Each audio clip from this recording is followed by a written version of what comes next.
Nagulong ko to.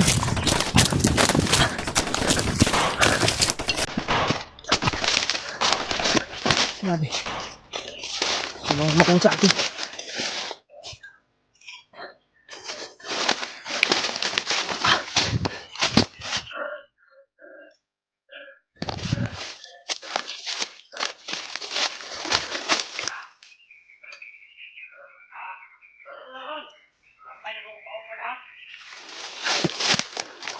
Hindi ka na yung nakita mo.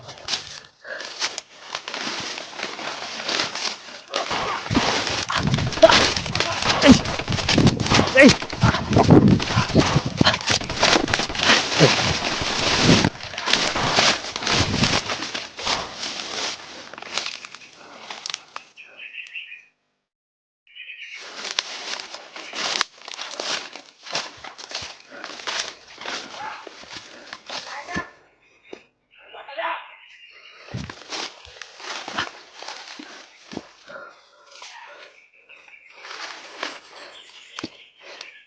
Nabro ko ng mga bandido mo to. Sige, pinas na ako na. Tatlo. At nakita na yung mga bantay.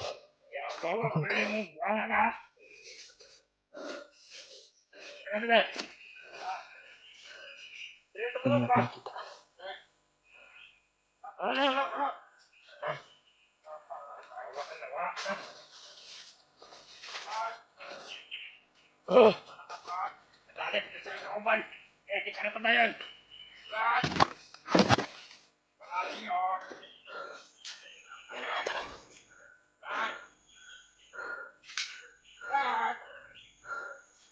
Hindi na ako nakita dito.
Wala akong nakita.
Yan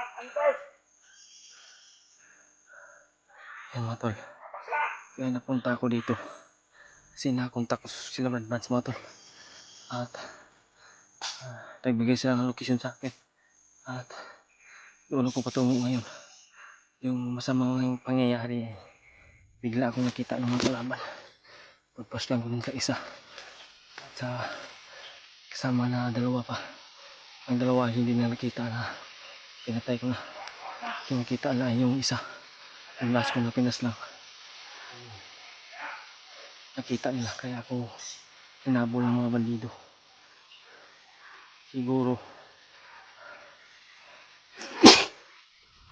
rinig nila Buds itong putukan ngayon. Kasi nga ang sabi nila sa akin ay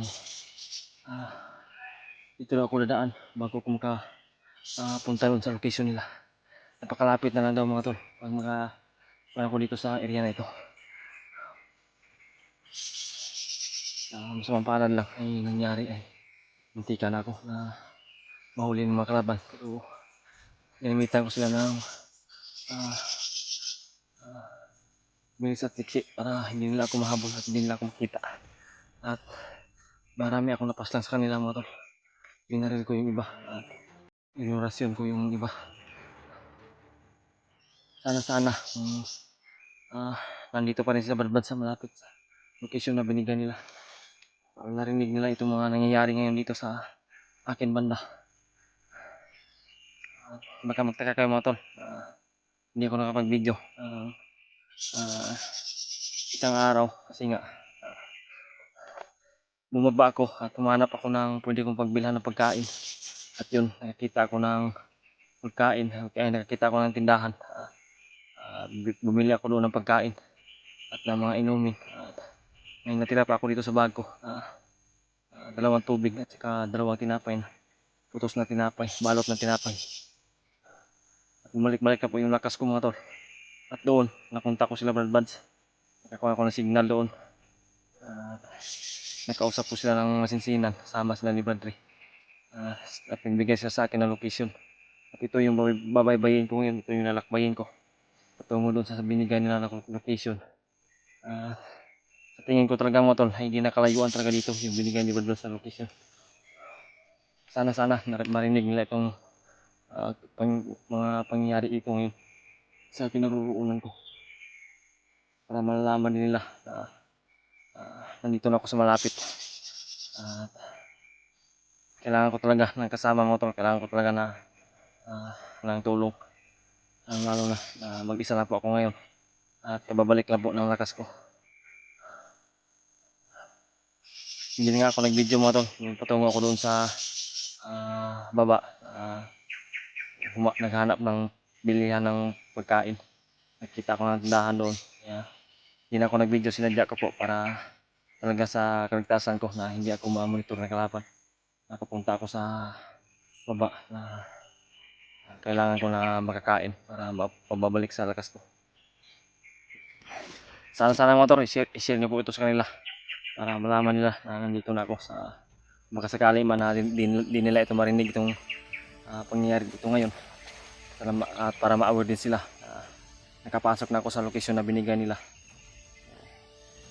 Iwan ko kung ito na ba talaga ang exact na location binigay nila. Sa tingin ko lang po ay parang nandito na ako sa malapit. Kung hindi talaga dito ang exact na location, kung baka naroon pa sa unahan di posible naman siguro na din nila marinig itong mga pangyayari dito ng mga putukan. Hinabol ako ng mga kalaban. Sa ngayon mga tol, parang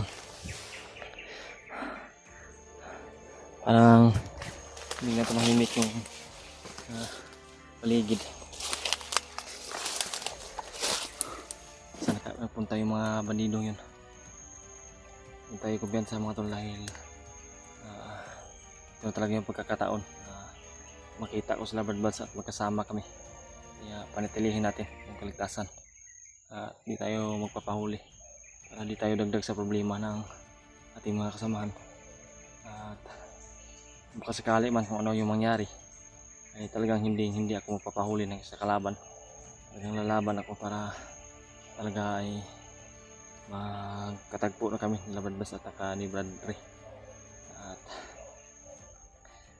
nakita ko rin yung video nila na nangangailangan din po sila ng tulong, nangangailangan din po sila ng kasama, dahil nga yung nakita ko yung video nila na in-upload nila ay parang may niligtas sila na tauhan ni Commander Arnel yan o sino yon, hindi ko malubos makakuan kasi habang titingnan ko po yung video nila ay parang humina yung signal, kaya hindi rin ako nagtagal doon sa binilahan ko na pagkain ng mga tinapay kasi nga hindi tayo pwede na magbabad noon, magtagal doon, hindi natin alam, hindi tayo nakasigurado, walang kalaban doon, hindi natin hawak yung area dito, yung lugar dito, kaya nagmamadali din ako doon sa pagbili ng pagkain.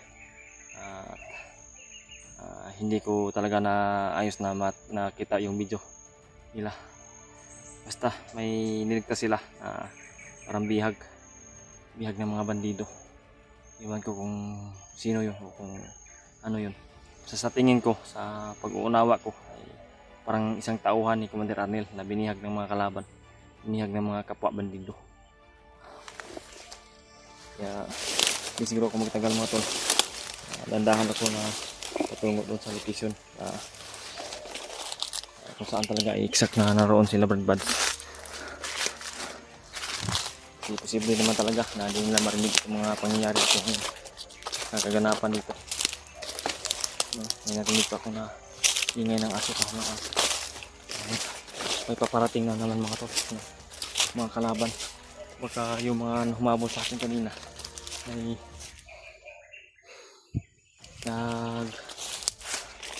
tawag pa ng mga kasamahan siguro. So, biglang tumahimik yung paligid mga tol.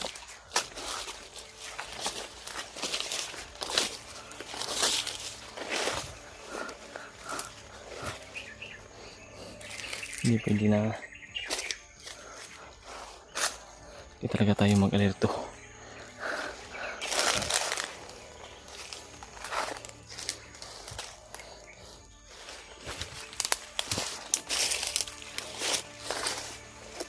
At hindi rin pwede mga tol na magpatuloy-tuloy yung paglalakad natin kasi baka inaabangan lang ako ng mga bandidong yun, mga kalaban na yun. Hindi nila ako mapapasok sa kanilang bulsa mga tol. Alam ko na talaga yung mga strategy ng mga kalaban, so matagalin ako sasamahan ng ganyan. Nalalaman ko po yung mga akbang nila o yung mga plano nila, kasi ganito na pangyayari kanina, tulad ng nangyayari sa atin na bakbakan at bigla tumahimik yung paligid. Baka nag-aantay din sila na lalabas tayo sa tinataguan natin, sa tinataguan ko. Ito ako ngayon, kailangan ko muna na magmasid dito mga tol.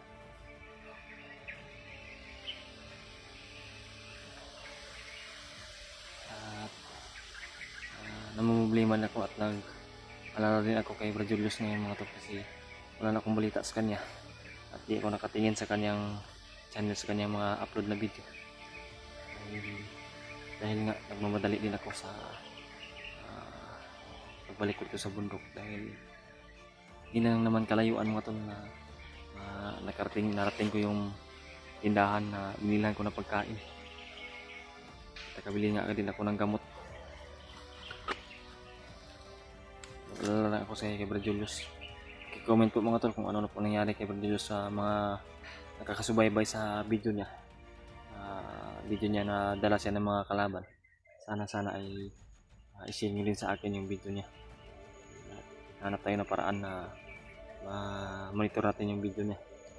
Kita ko kung ano yung kalagayan ni Brad Julius doon.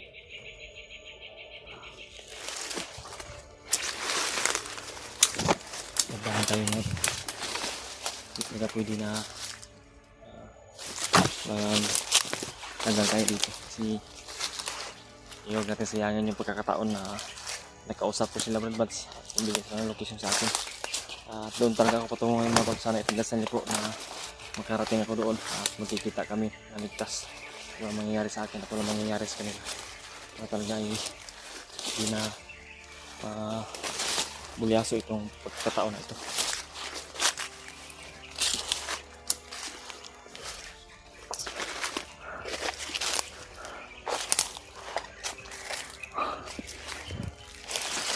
Kaya ito madali